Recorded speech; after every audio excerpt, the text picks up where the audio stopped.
¿Qué tal? Muy buenas tardes, con el gusto de saludarlo como todos los jueves en una emisión más de su programa Hablemos Derecho, el consultorio jurídico de TV UAC. Su servidor Gerardo Pérez le da la más cordial de las bienvenidas para que nos acompañe a lo largo de esta hora. El tema de esta tarde, la mala praxis jurídica.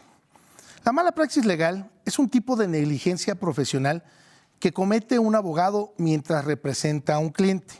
Es una relación de abogado-cliente, un abogado que es contratado formalmente. El abogado debe al cliente un deber de cuidado. La mala praxis ocurre cuando el abogado no cumple con ese deber y causa al cliente algún tipo de daño. La mala praxis legal no ocurre simplemente porque el cliente no esté satisfecho con el resultado del caso, del asunto. Pero en general el abogado debe respetar y atender los deseos del cliente. Un caso de mala praxis legal puede ser cuando el abogado tiene un conflicto de interés y no lo revela a su cliente. Esto puede suceder, por ejemplo, si el abogado representa a la otra entidad, a la otra parte, en un caso que iba en contra de los intereses de su cliente sin que medie una renuncia o un posible conflicto de intereses. El tema de esta tarde, la mala praxis jurídica. Acompáñenos. Perspectiva. Diálogo. Interacción ciudadana. Hablemos Derecho. El consultorio jurídico de TV UAC. Con Gerardo Pérez Alvarado y Laura Méndez Olivares. Comenzamos.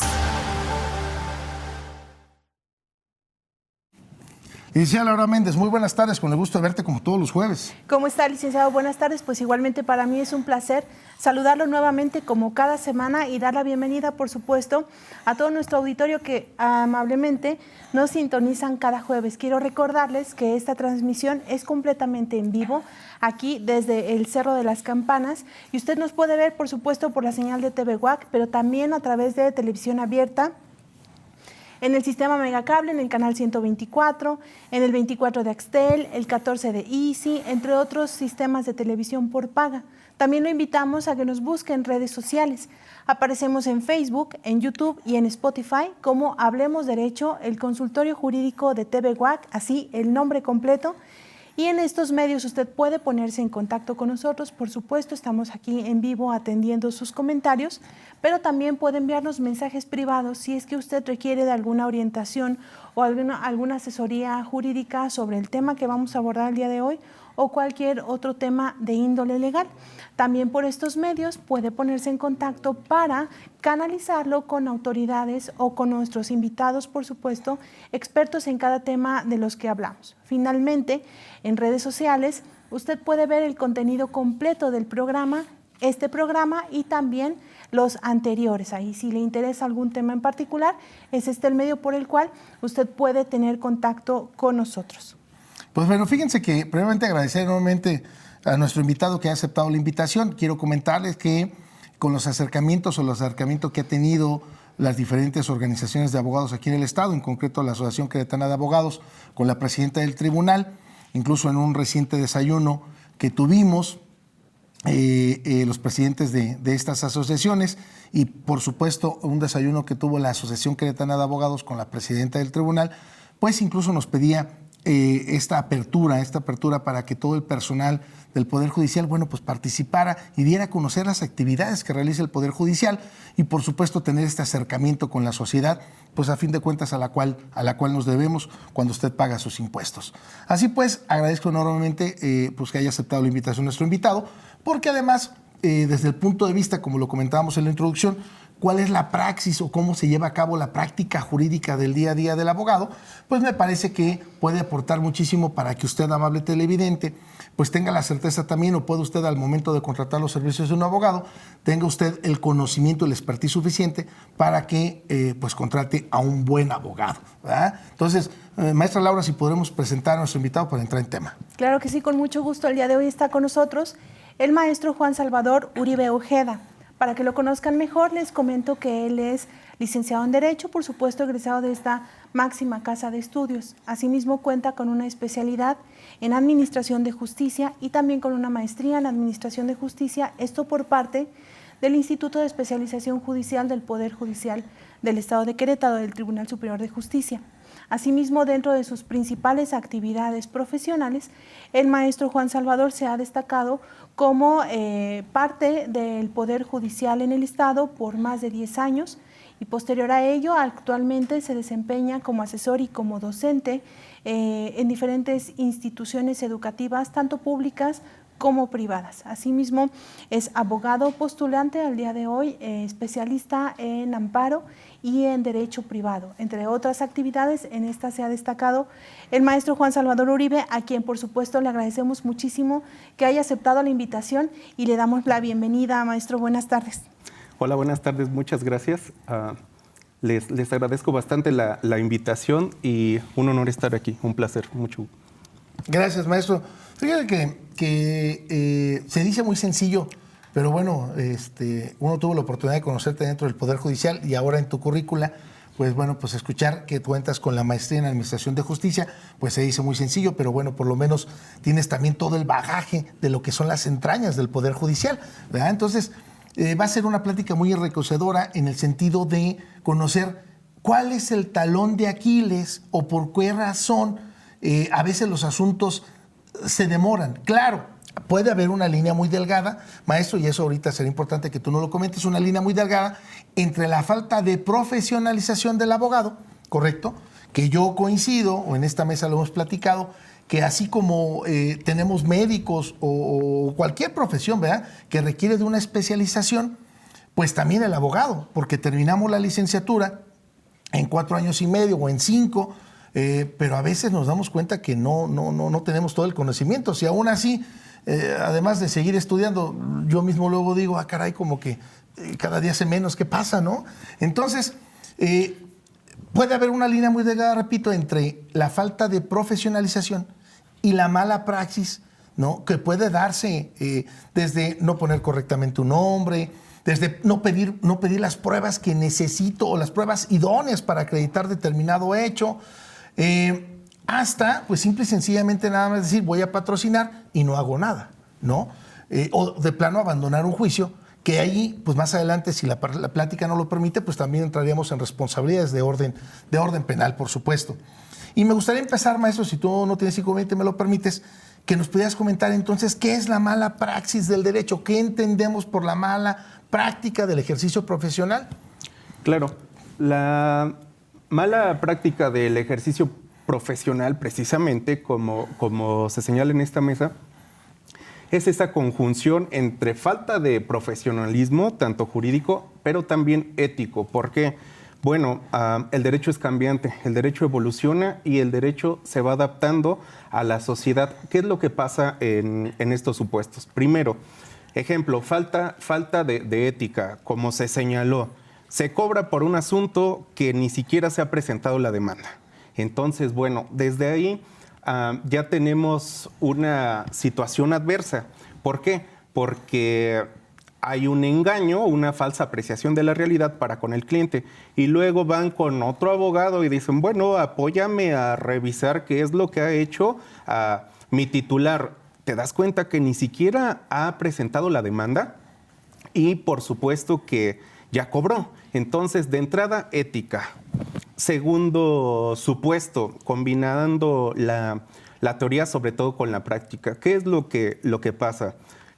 Desde que somos estudiantes ya creemos, o más allá de creerlo, nunca dejamos de aprender, pero consideramos que merecemos ya ser titulares de un despacho o de algún cargo público cuando no tenemos la experiencia suficiente de llevarlo a cabo.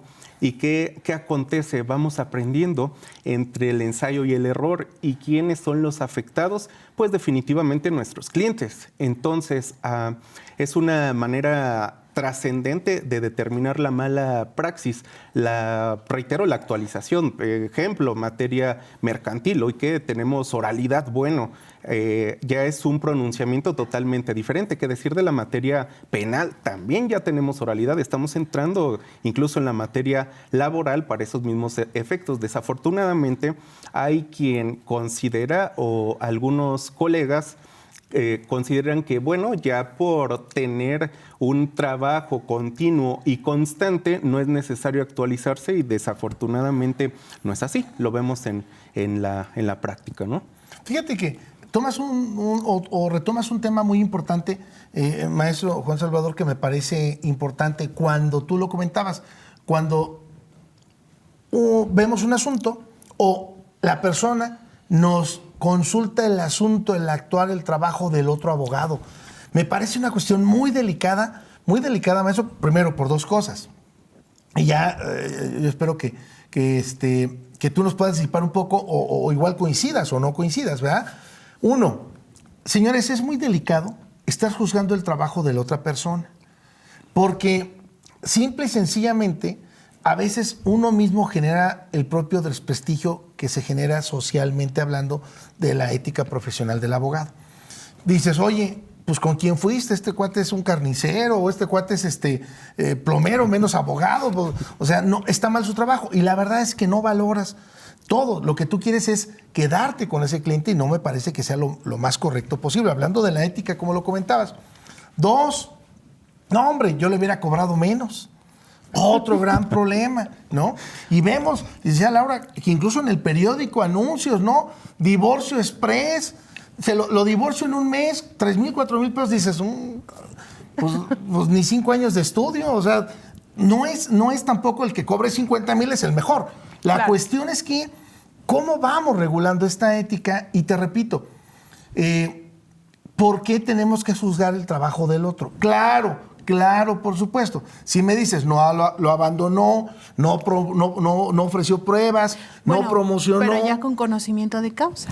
¿Estás de acuerdo? Pero analizando no así. el fondo del asunto. Que es parte de lo que retomaba nuestro invitado, el maestro Juan Salvador, a decir, la ética, maestro. Y es algo que pudiéramos cansarnos de ello, pero que considero que hoy en día debe de ser como una cuestión preponderante en el ejercicio profesional. No sé, ¿tú qué opinas? No, totalmente de acuerdo. De hecho, la ética es totalmente importante. En lo particular, con la gente que se elabora, hablo con los compañeros en la propia praxis jurídica o bien los propios alumnos. Sí soy muy enfático y creo que todos tendríamos que serlo en esta postura ética. No juzgar a nuestros compañeros simple y sencillamente, como bien se señala, analizamos el actuar de nuestros compañeros y limitarnos a decir, ok, no estoy de acuerdo o estoy en desacuerdo, por así señalarlo, en relación a la estrategia de nuestro compañero. La mía es otra y continuar, porque jamás hay que demeritar a nuestro colega, ¿no? Siempre eso es importante, la ética, simple y sencillamente, pues el cliente es el menos responsable, ¿no? Pero sí da mucho de qué hablar esa mala praxis. O fíjate bien, también, maestro, pasa, no sé, ahora que tú tienes la oportunidad de estar en el ejercicio de la profesión, ¿verdad? Que incluso, a mí me ha tocado en 2 ocasiones que me digan, oiga, es que me lo recomendaron. Muy bien. Porque quiero decir una cosa, que es tiene un gran peso, por lo menos para mí, para nosotros, dice Laura Méndez, que la persona venga o que nos diga, es que me lo recomendaron.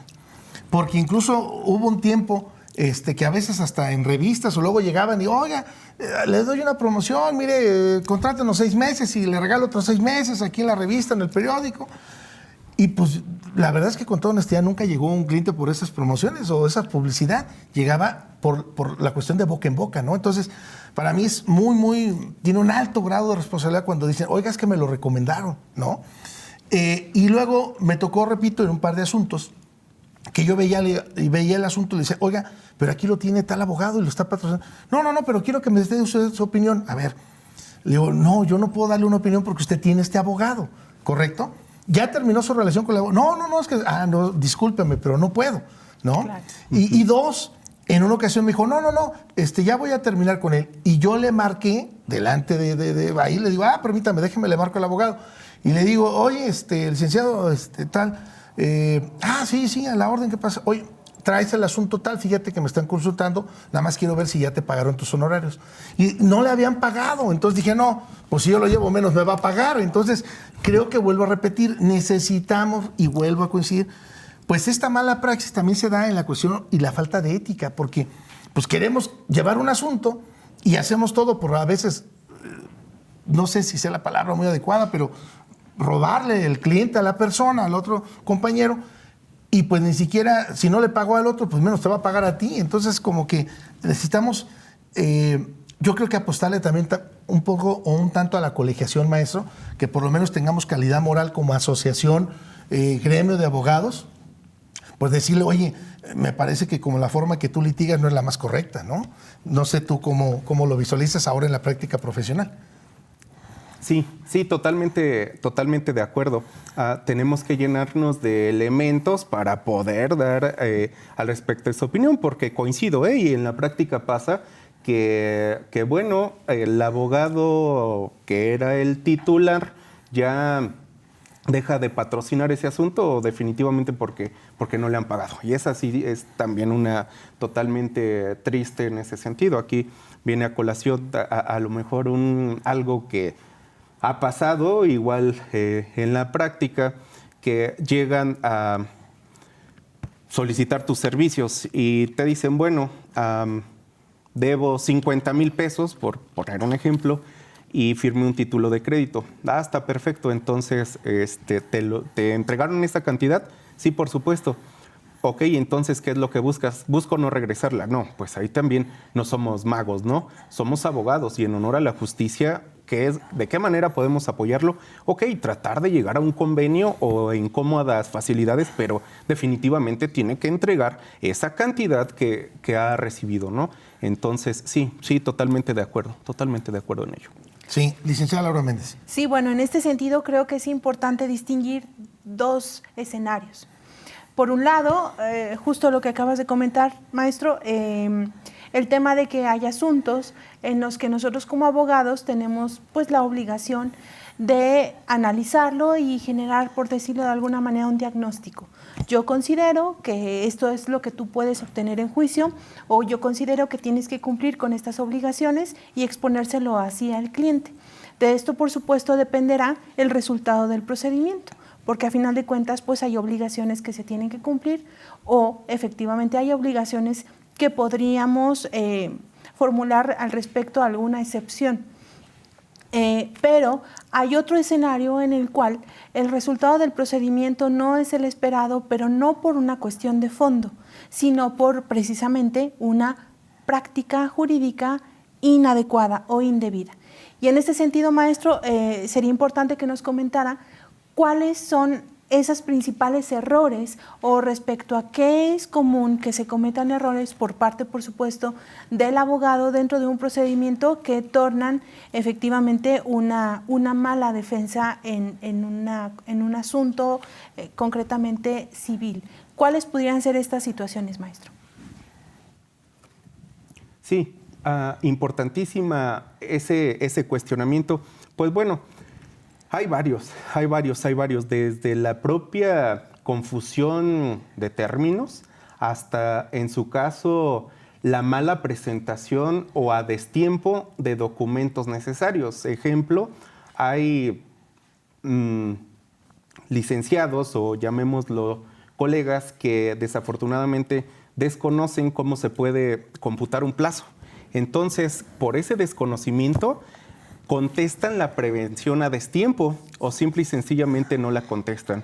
O bien, no estudian a fondo los elementos de la acción para la procedencia de su propio proceso.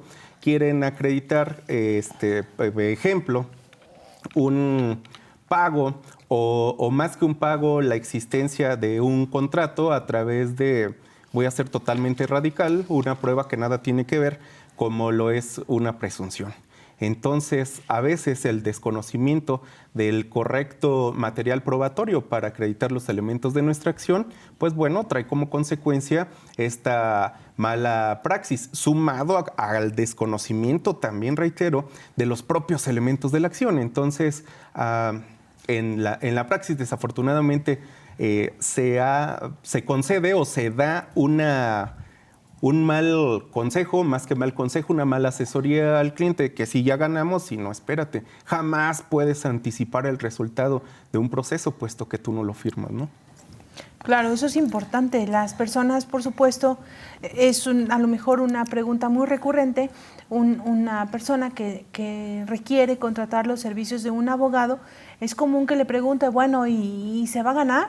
¿O qué posibilidades hay de que se gane? Y es importante que la gente sepa, aun que sea lo que quiera escuchar, que la gente sepa que no depende 100% del abogado, ya que el abogado que anticipe un resultado de una manera absoluta, pues creo que es un poco arriesgado, porque efectivamente no depende del abogado. Un buen abogado o un abogado responsable tendrá entonces que analizar qué elementos tiene para ver si la procedencia de la acción es viable o no.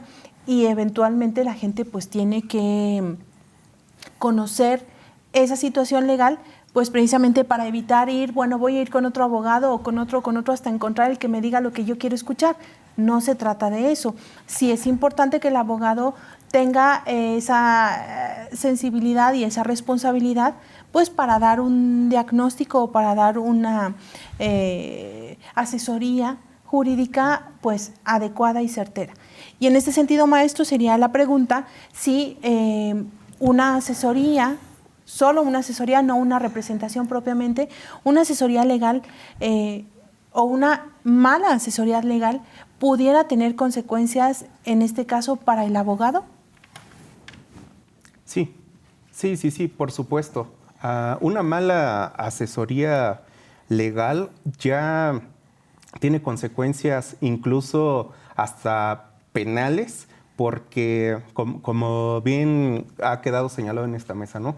Somos responsables de lo que decimos o de lo que aconsejamos. Es una parte de nuestra profesión como abogados. Entonces creo que aquí es importantísimo sensibilizarnos en esta parte.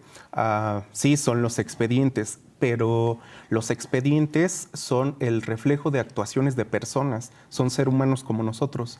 Entonces debemos actualizarnos, debemos estudiar a fondo para poder representar y ofrecer ese correcto actuar en cuanto a lo jurídico, dada la naturaleza de nuestra carrera, que es un apoyo social. Por supuesto, sí hay responsabilidad. O incluso, maestro, a lo mejor un poco más allá, ¿cuántas ocasiones se da que se me ocurre un arrendamiento, ¿no? Algo, a lo mejor hoy tanta problemática social derivada de la pandemia, yo me he percatado que por lo menos las cuestiones de orden mercantil, las cuestiones de orden familiar fueron al alza, ¿no?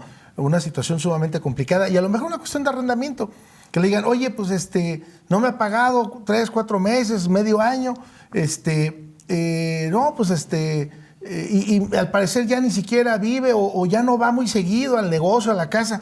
No te preocupes, métete ya. No, pues, o sea, se dice muy sencillo, pero no es así. Y esa mala asesoría que le originó que esta persona ingresara a este inmueble que había rentado, ¿correcto?, pues le va a generar una responsabilidad, como desde un despojo hasta un robo, etcétera, etcétera, en el número de cosas, porque no hizo un trámite jurídico que debería de haber realizado. No nada más es, pues ingresa, ¿no? O ya toma posesión nuevamente de tu propiedad. Nunca se ha estado en tela de juicio ni se ha puesto en duda que sea su propiedad, pero no es la forma, ¿no? Me parece que sí, coincidimos en esta mesa que también la asesoría, por supuesto, genera responsabilidad, ¿no? Porque a fin de cuentas es lo que va a hacer la persona a la que te va a buscar, ¿no? Tenemos ya algunas personas que se han conectado con nosotros, les agradezco enormemente. Jesús Roca, felicidades, yo también dice por ese comentario, es un canibalismo profesional, es deslenable, antiético, bueno, pues andarse, pues ahora sí que robando, pirateando clientes, ¿verdad? Manuel Cáceres, gracias Manuel. Jesús Roca, bueno, nuevamente vuelve a comentar. Marine Coronel, muy bien. Alfa Inmobiliaria, excelente tema. Gerson Torres, coincido, la ética es tan necesaria en el correcto actuar del abogado en representación del cliente, tanto como cuando es requerido para la dedicada evaluación del trabajo ajeno. El desprestigio no debe ser una herramienta jurídica y menos laboral. Salud, licenciado Salvador, mi maestro de amparo. Bueno, pues qué bueno que ya se ponen también aquí en contacto y estamos dando lectura a sus comentarios. Si hubiera alguna pregunta, inquietud, puede hacerlo, repito, a través de la página de Hablemos Derecho aquí a través de del Face. Y sí, efectivamente, creo yo, maestro, si nos quedan un par de minutos para cerrar este primer bloque, pues hemos hablado de la ética, recapitulando el tema como una cuestión importante en el actuar de cada uno de nosotros, porque eso nos permite pues también tener la ética, el valor suficiente de decir, no conozco esta área. Necesitamos profesionalizarnos en cada una de las áreas del derecho. Tú lo comentabas ahorita al inicio del programa, por lo menos ya el Poder Judicial también ahora ve cuestiones de orden laboral, ¿correcto? Y pues si tú me dices cómo veías el derecho laboral hasta hace un año y hace un par de meses o de este año para acá, pues también la forma ha cambiado enormemente, ¿no? Estará con nosotros más adelante en los próximos programas la presidenta del Colegio de Abogados Laboralistas para ir desglosando también estos temas. Pero no menos importante, maestro, que esta ética también nos permite, pues, incluso, ¿por qué juzgar el trabajo de los demás? Lo que comentábamos, ¿no? Pero no menos importante, lo que tiene que ver, maestro, me parece a mí, el Código Penal Federal señala también la responsabilidad que tienen los abogados. El Código Penal del Estado de Querétaro, en su artículo 309, también habla de los delitos de abogados y defensores, litigantes y representantes jurídicos. Y fíjate que antes de desglosar un poquito, desmenuzar un poquito las consecuencias jurídicas en las que puede incurrir un abogado ante una falta de conocimiento o el abandono de un asunto, fíjate que también hay una cuestión muy importante. La ley prevé, por supuesto, la presentación de tu abogado y o persona o apoderado legal, porque ya quitamos la persona de confianza. Entonces, a veces en el ejercicio profesional, como lo comenta aquí Gerson Torres, que dice mi maestro de amparo, ¿cuántas ocasiones se da, maestro, que el problema no es que estudies una licenciatura o que te estudies una maestría, un doctorado? Eso a lo mejor lo aplaude uno, el problema es titularte, ¿no? Ese es verdaderamente lo que cuesta un trabajo enorme. Entonces uno da cuenta que termina la licenciatura y dice uno, sí lo conozco, le di clases, tuve la oportunidad de verlo, era alumno. Y dice, Laura, tú también que estás en la cuestión pedagógica, pero resulta que no se ha titulado y con esa expertise, ese conocimiento que tiene, pues dice, puedo litigar a través de un poder. Y entonces dame un poder, porque ahora soy tu apoderado legal, no tu abogado. Y vuelvo a repetir, entonces distorsionamos el derecho, lejos de preocuparnos y ocuparnos por titularnos, ¿correcto? Dices, bueno, pues mientras, aunque sea en tu carácter de apoderado, ¿qué visión te merece eso? ¿Cuál es tu opinión, maestro, para cerrar este primer bloque? Claro, sí, este tema importantísimo y de acuerdo en ello. Desafortunadamente dejamos inconclusa esta parte del cierre de la carrera en cuanto a titularnos y etcétera, etcétera. Y si me permiten, voy a la práctica. ¿Qué pasó en alguna ocasión con su servidor? Llevé a un compañero y desahogamos unas pruebas testimoniales, etcétera, etcétera. No obstante de ello, mi contraparte era un exalumno, pero yo sabía que no estaba titulado, pero se ostentó como licenciado en Derecho. No dije absolutamente nada, ni siquiera intervine, no repregunté, pero ¿qué pasa al último? Pedí el uso de la voz al juez, ¿no? Le digo, bueno, en este momento solicito que se dé vista al fiscal adscrito a este juzgado para que se siga o se aperture una carpeta de investigación por usurpación de profesiones, ¿no? En materia penal. Entonces, bueno, no me pregunten por qué, pero de manera inmediata llegamos a un convenio. Desafortunadamente reiteramos estas malas praxis. Queremos ya ostentar ese título cuando no hemos concluido estos estudios, pero sobre todo carecemos de experiencia para representar a los clientes, ¿no? Entonces, sí, es una práctica totalmente desafortunada que exista quien se ostente como apoderado legal sin ser abogado. Eso de verdad, y perdón por la palabra, pero es una desgracia para el propio cliente y sobre todo un desprestigio a nuestro gremio. Sí, por supuesto. Nos queda menos de un minutito. Aquí en piso nos comenta nuestro manager de producción aquí, Paco, que vamos cerrando, pero quiero cerrar, maestro Paco, si ustedes me lo permiten, están llegando también un sinnúmero de mensajes. Agradezco enormemente a Paola LP, a Julián Hernández, excelente que pongan en la mesa estos temas tan importantes.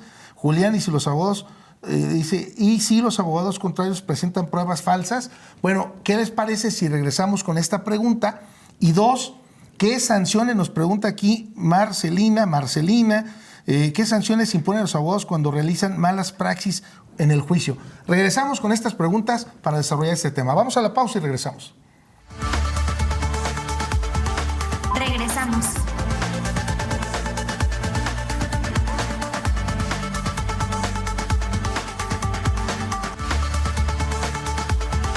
Continuamos.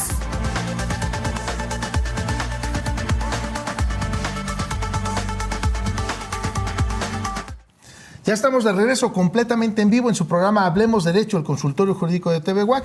Si usted nos hace favor de sintonizar en este momento, le recuerdo que estamos hablando de la mala praxis jurídica y nos hace favor de acompañar en esta mesa de trabajo el maestro Juan Salvador Uribe Ojeda. Antes de irnos a la pausa, licenciada Laura Méndez, ya teníamos un par de preguntas que me gustaría retomar y que usted amablemente nos hace llegar aquí a través de la página de Hablemos Derecho. ¿Cómo lo hace? O lo comentaba en su momento. Dice el señor Julián Hernández, y si los abogados contrarios presentan pruebas falsas, ¿qué hacemos?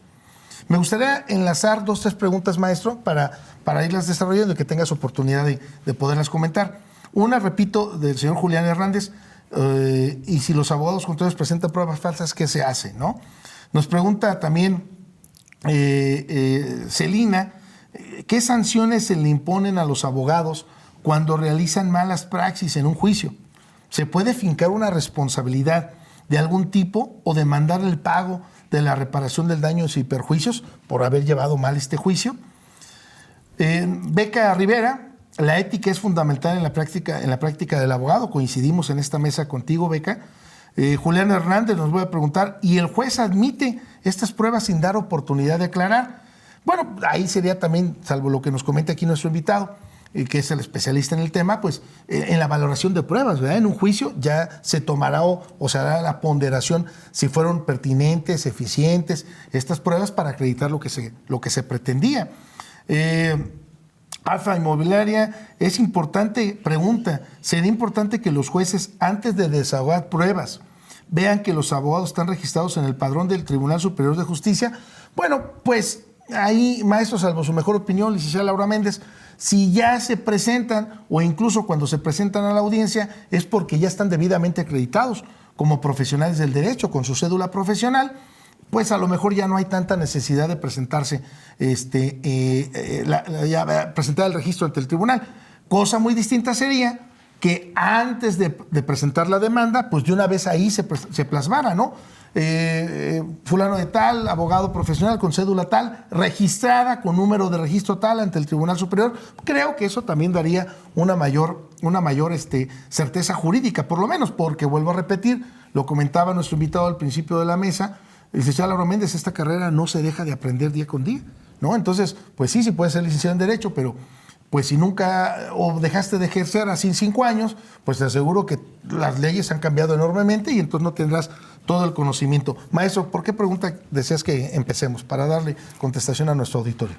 Sí, correcto. Yo creo que es interesante señalar la responsabilidad en que puede incurrir un abogado, que sea, bueno, el pago de daños y perjuicios, etcétera, etcétera, y permitirnos apoyarnos en la legislación penal para el Estado de Querétaro, que en su artículo 309, para especificar la pena exacta, nos dice: se impondrá prisión de 3 meses a 4 años, de 20 a 300 UMAS de multa, suspensión hasta por 3 años para ejercer la abogacía en su caso, y hasta por el doble si reincidiere a quien, fracción primera, asista o ayude a 2 contendientes o partes con intereses opuestos.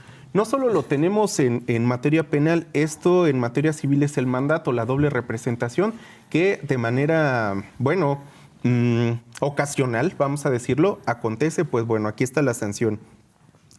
La fracción segunda, pida términos para probar que notoriamente no puede demostrar o de aprovechar a su parte. Fracción tercera, promover incidentes o recursos o use medios notoriamente improcedentes o ilegales para dilatar o suspender el proceso.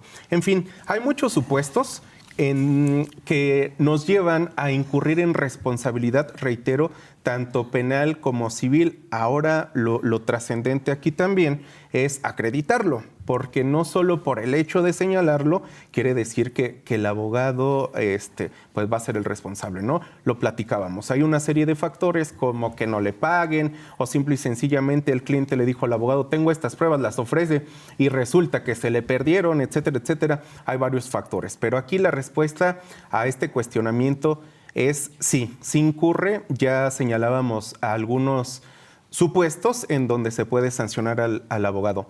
Me parece que otra de las preguntas era la falsedad de pruebas por la parte contraria, ¿no? Sí, maestro, nos comentaba el señor Julián Hernández. ¿Qué pasa ahí con los abogados que presentan pruebas falsas? No, interesante. Yo creo que aquí necesitamos esperar la etapa correspondiente. ¿Qué implica los elementos de convicción falsos? Quiere decir que bueno, en la etapa correspondiente del proceso vamos a objetar esos documentos en cuanto a su falsedad. Sabemos que hay dos maneras de objetarlos, de fondo y de forma, en cuanto a su ofrecimiento, pero también en cuanto a su materialización. Vamos a poner un ejemplo aquí que dicen, bueno, son documentales públicas y bueno, no pueden ser falsas. No, por supuesto que sí. ¿Qué implica? Bueno, que por ahí la mala praxis del derecho, y regresamos a esto, por ahí se guardan ciertos números para el protocolo y se anexan poderes, por ejemplo. O bien se presentan estos y ya no están vigentes. Entonces, sí son pruebas falsas. Pero aquí, algo importante. Vamos analizando cuál es la intención de nuestra parte contraria. Y desafortunadamente voy a hacer el siguiente comentario. Tanta es la ignorancia, en ocasiones, que a veces no sé ni lo que presenté. Entonces soy responsable de algo que ni siquiera sé qué fue lo que exhibí. Esta es otra forma. Entonces, para dar respuesta, sí podemos analizar y objetar estas pruebas falsas. Sí las hay, con los peritajes sobre todo, para desvirtuarlas. Sí, y fíjate que me gustaría regresar, maestro, no sin antes primero, repito, agradecerle a todas las personas que están en contacto aquí con nosotros. Al maestro Armando Coronel, fuerte abrazo, maestro, y gracias por estar aquí presente. Al licenciado Jaime Illescas, fuerte abrazo, maestro Jaime Illescas, también un fuerte abrazo. También, un saludo, espero que igual, a ver si pronto nos acompañas, maestro, también para hablar de temas ahora en septiembre del testamento, licenciada Laura Méndez. Pero ya lo comentabas, maestro, no nada más es presentar pruebas o no presentarlas, sino que estas sean también pertinentes.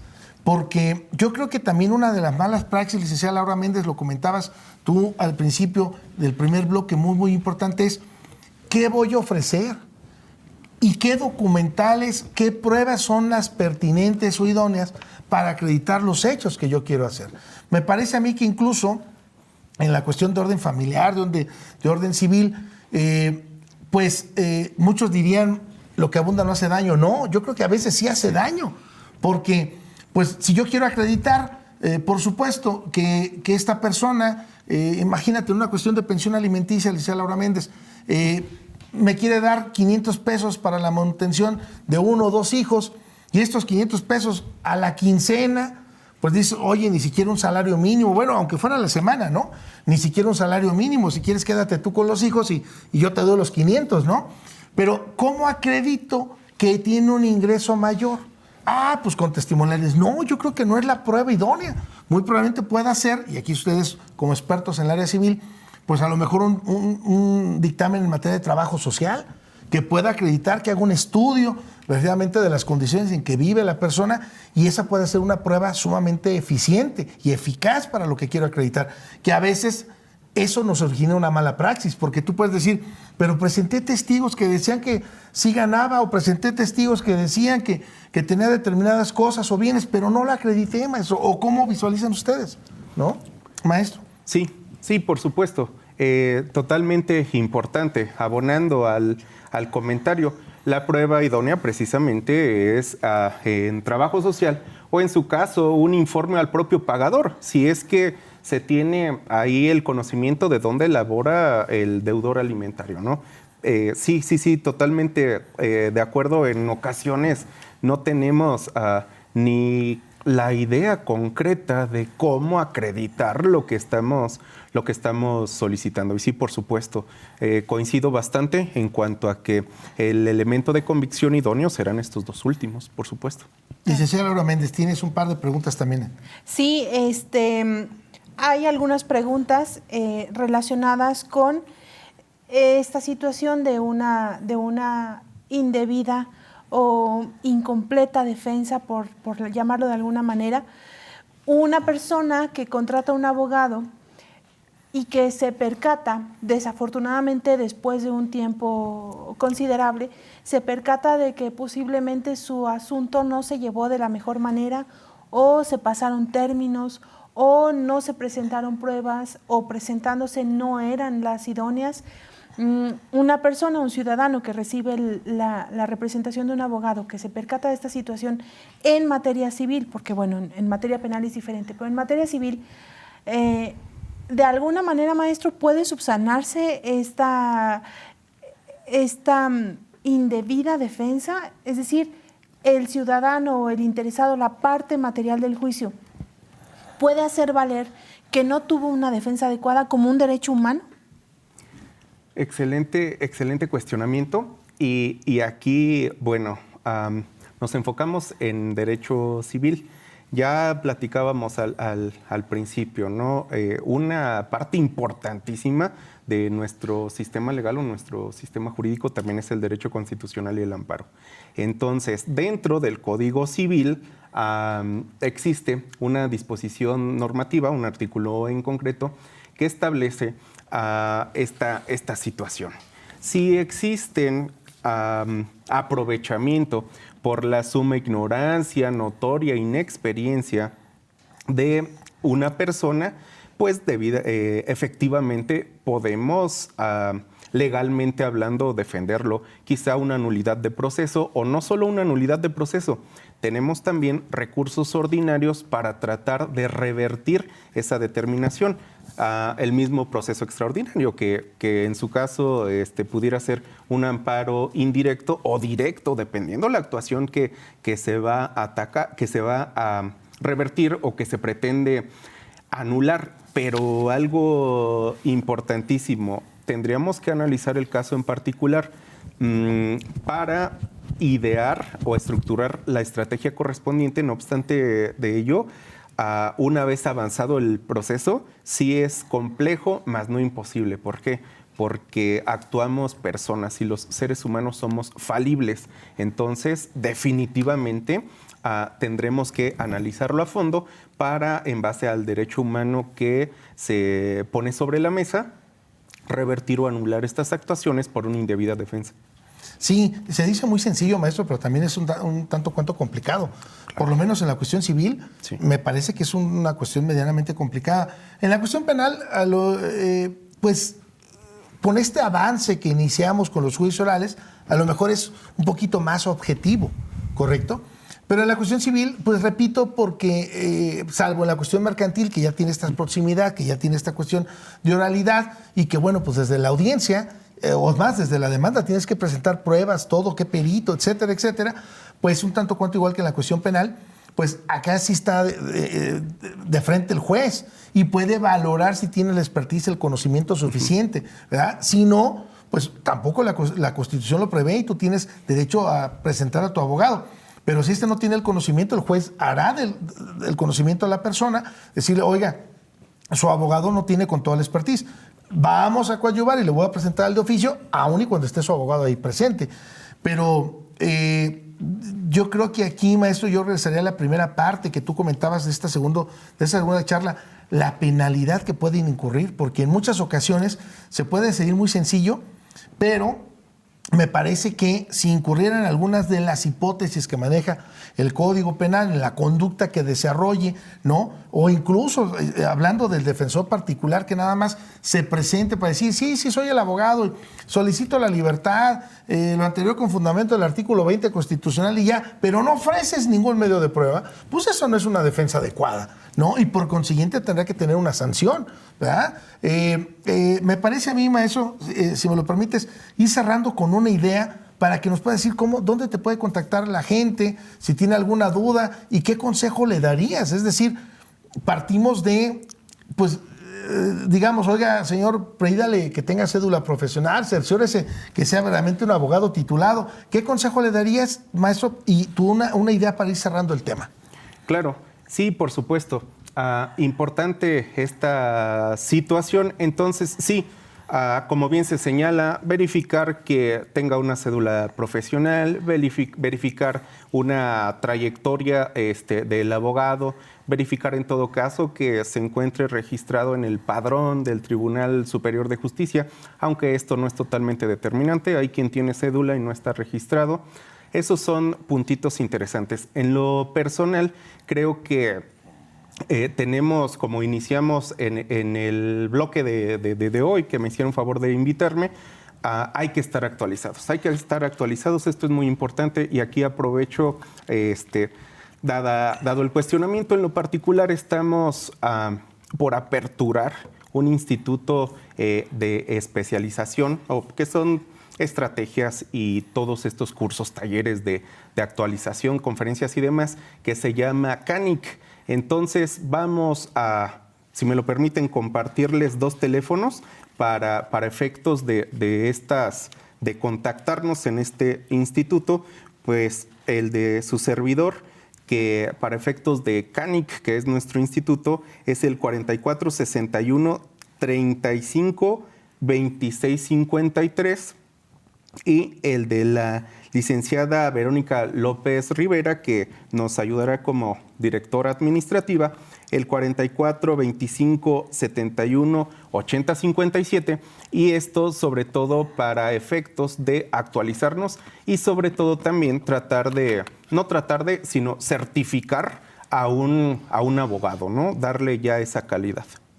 Sí, yo creo que es algo que se ha pugnado enormemente y a lo mejor es el temor, maestro, yo creo, o no sé cómo explicarlo muy bien, de los abogados a colegiarse. Sí, ¿no? De decir, sí. Bueno, pero pues si yo ya tengo un título, ¿por qué me voy a tener que volver a certificar? ¿O por qué tengo que seguir estudiando si yo soy abogado? Si yo soy abogado.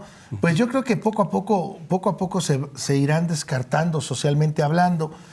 Claro, podrás seguir siendo abogado, eso no te lo van a quitar, pero en el ejercicio, en la práctica profesional, yo creo que te vas a ir descartando automáticamente porque el abogado, lo diría el clásico, ¿verdad? Que deje de estudiar, pues dejará cada día de ser menos abogado.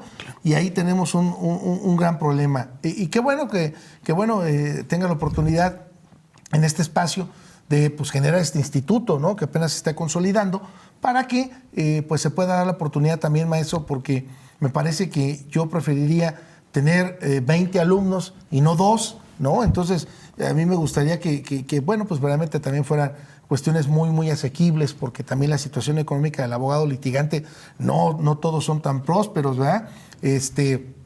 Y esto se mide también con el termómetro social que tenemos del día a día, en donde también esta pandemia nos vino a pegar a todos, ¿no? Y que por supuesto pues lo vemos en el incremento de delitos de orden mercantil, ¿no? Lo vemos en acciones de orden mercantil, ¿verdad? Que muchos pues no es que no hayan querido pagar, es que no han podido precisamente porque ya no consiguieron su trabajo, porque les redujeron y luego ya no los volvieron a contratar y bueno, infinidad de problemas. Maestro, ¿algún mensaje con lo que quiera cerrar? Agradecerle perdón aquí a Pascual Vázquez Alvarado. ¿Existe algún vicio legal en la ley que se deba llenar para evitar que se obstaculice de esa forma la correcta administración y procuración de justicia? Pues, maestro, no sé si puedas contestar o quieres contestar, ya lo comentabas. Tanto como vacío o vicio, pues hay una sanción, lo tenemos en el Código Penal, ¿no? Sí, claro. Algo adicional que quieras comentar para cerrar también, maestro. Sí, claro. Más que un vicio, yo creo que es un desconocimiento, porque existe, por supuesto que existe. Nada más hay que aplicar la disposición legal correspondiente y adecuarla al caso en particular, ¿no? De que existe, sí, por supuesto. Y yo creo que esta parte, bueno, hablábamos de los clásicos. Otro por ahí señalaba para mantenernos vigentes, ¿no? Dicen por ahí los que nos gusta pararnos frente a los grupos y demás. Decía por ahí, si te atreves a enseñar, nunca dejes de aprender, ¿no? A eso creo que este es un deber social porque nos debemos a la sociedad y bueno, estamos en defensa y en pro de las causas justas. Sí. Licenciada Laura, bueno, si podemos también agradecer a todas las personas que nos ven y bueno, pues sí, efectivamente, a todos los que amablemente nos hicieron favor de conectar. Espero que sus dudas o inquietudes hayan sido resueltas. Licenciada Laura Méndez. Sí, bueno, pues agradecemos, por supuesto, que sigan esta transmisión, que sigan este espacio. Esperamos, como siempre, que haya sido de su utilidad, que sea de su interés. Si tienen cualquier duda, cualquier situación, por supuesto pueden contactarse a través de redes sociales o canalizarlo con nuestro invitado. Y pues como cada semana también queremos agradecer muchísimo a todo el equipo que detrás de cámaras hace posible la transmisión de este programa. Queremos agradecer, por supuesto, en controles a Denis Sánchez, a Edith Segura, aquí detrás de cámaras, a Francisco Molgado y por supuesto a nuestro productor Jaime Varela. Muchas gracias a todos ellos. Gracias a las personas que nos hicieron favor ahí de enviarnos algún comentario, algún saludo. Siempre estamos al pendiente de ustedes. Y también, pues, por supuesto, a las personas que sintonizaron el programa, que si bien... Sí, permítame agradecerle a Leti Arteaga, excelente programa, nos comenta, y por supuesto a Julio César. Saludos, profesor Juan Salvador, gracias por la retroalimentación. Y yo también agradecería, maestro, que nos haya hecho favor de aceptar la invitación, y espero que no sea la primera ni la última vez, pues para manejar este tipo de temas que a veces no son a lo mejor de un fondo jurídico, pero nos deja mucho partiendo de la necesidad, nuevamente reiterar, la ética profesional del abogado, ¿no? Y también, bueno, cuando se consolide por ahí el proyecto académico que nos comentas que estás formulando, pues igual que lo hagas del conocimiento, porque creo que es muy importante reiterar a todos nuestros colegas la importancia de colegiarnos, por supuesto, la importancia de seguir capacitándonos, de acudir por ahí a acercarnos a instituciones educativas que nos permitan mantenernos vigentes en el ejercicio de nuestra profesión. Muchas gracias. Gracias. Muchas gracias. Hasta el próximo jueves. Gracias. Gracias por acompañarnos. Los esperamos en la siguiente emisión de Hablemos Derecho, el consultorio jurídico de TV UAC.